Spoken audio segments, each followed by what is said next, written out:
नमस्कार शेतकरी मित्रांनो, इंडियन ॲग्रिकल्चर टूर या चॅनलमध्ये आपले स्वागत आहे. आज आपण 13-40-13 ह्या वॉटर सोल्युबलची माहिती घेणार आहेत. हे 100% पाण्यात विरघळणारे हे खत आहे, ज्याला प्रामुख्याने आपण स्टार्टर ग्रेड खत म्हणून सुद्धा ओळखले जाते. यामध्ये स्फुरदचे म्हणजेच फॉस्फरसचे प्रमाण जास्त असल्यामुळे पिकाच्या सुरुवातीच्या वाढीसाठी हे अत्यंत उपयुक्त आहे. तर मित्रांनो, यामध्ये जे घटक आहेत आणि त्याचे फायदे काय आहेत ते आपण जाणून घेऊ. तर यामध्ये नायट्रोजन ते 13% आहे. ते पिकाच्या शाकीय वाढ आणि हिरवेपणा टिकवण्यासाठी अतिशय उपयुक्त आहे. म्हणून सुरुवातीच्या काळामध्ये नायट्रोजन कमी लागतं, म्हणून हे 13% प्रमाण त्यासाठी आहे.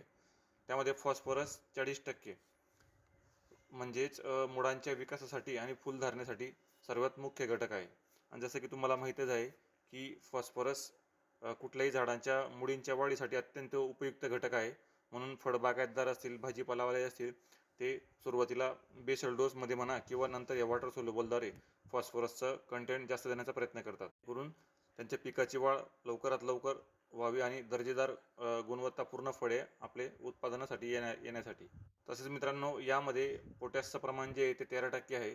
आणि पोटॅशचं काय काम आहे, तर पिकाची रोगप्रतिकारक शक्ती वाढवण्यासाठी आणि खोड मजबूत करण्यासाठी. म्हणजे समजा तुमचा कापूस असेल, हरभरा असेल, त्यांचे दांडे असतात, त्यांची मजबूती वाढवतं आणि परिणामी आपली झाडाची रोगप्रतिकारक शक्ती वाढते. तर 13-40-13 या खताचे मुख्य फायदे काय आहेत, तर मुळांची जोमदार वाढ होते. यातील 40% स्फुरदमुळे झाडांच्या पांढऱ्या मुळांची वाढ जी आहे ती वेगाने होते, रोप लवकर स्थिरावते. तसेच भरघोस फुलधारणा होते. पिकाला फुले लागण्याच्या अवस्थेत हे खत दिल्यास फुलांची संख्या मोठ्या प्रमाणात वाढते, फुलगळ थांबते, झाडाला आवश्यक पोषण मिळाल्याने फुलांची गळती कमी होते आणि फुलांच्या फळात रूपांतर होण्याचे प्रमाण मोठ्या प्रमाणात वाढते.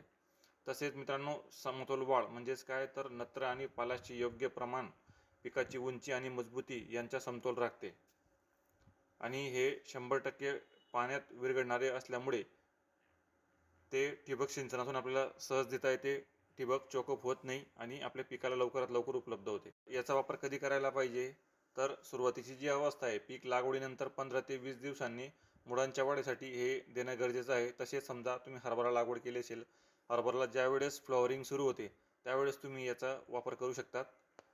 तसेच मित्रांनो, फुल लागण्यापूर्वी म्हणजे पिकाला कड्या किंवा फुले येण्यास सुरुवात होण्याच्या 8-10 दिवस आधी पण आपण याला देऊ शकतो. फवारणीसाठी याचं प्रमाण जे मित्रांनो 5 ते 7 ग्रॅम प्रति लिटर पाण्यासाठी घ्यायचं, म्हणजेच 15 लिटर पंपासाठी 75 ते 100 ग्रॅम आपण वापरू शकतो. सिंचनाद्वारे 3 ते 5 किलो प्रति एकर या पद्धतीने आपण देऊ शकतो.